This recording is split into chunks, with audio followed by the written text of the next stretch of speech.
Magandang umaga, kumusta po? Narito po ulit ang update natin para sa lagay ng ating panahon ngayong umaga po ng February 13, 2025. Sa ngayon po ay nananatili pa rin na easterlies ang dominanteng hangin na umiihip ngayon dito sa ating bansa mula silangan ng Luzon, Visayas at Mindanao. Ang amihan ay nandyan po ngayon sa may extreme northern Luzon at mayroon po isang bagyo o mahinang bagyo o tinawag na tropical depression na nasa kanluran po ng ating bansa, nasa silangan ng Vietnam base po sa datos ng JMA, pero hindi naman na po yan inaasahan na lalapit sa ating bansa, palayo po.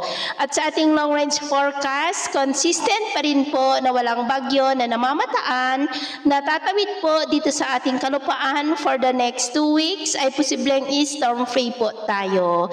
At sa lagay ng ating panahon, ngayong madaling araw ay maayos ang panahon sa malaking bahagi ng bansa, pero may chance pa rin ng mga isolated rain sa ilang bahagi ng Camarines Sur, Catanduanes, Masbate, Capiz, Cebu, Bohol, Leyte, Samar Provinces, Caraga, Davao Region at Northern Mindanao.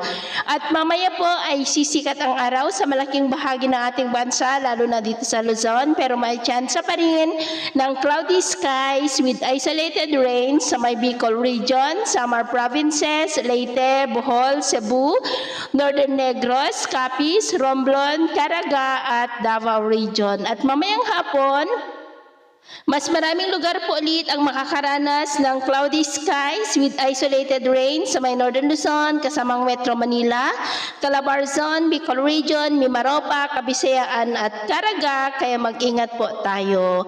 At sa atin naman pong mga baybayin, wala naman po tayong nakataas na anumang gale warning signals, pero iba yung pag-ingat lamang po kung papalaot tayo para po mas makaiwas sa mga sakunang pangkaragatan. So yun po ang latest update natin sa araw na ito. Ako po muli si James na nagsasabing sa kahit na pagsubok po na darating sa ating buhay, huwag po tayong mawawalan ng pag-asa. Thank you and God bless.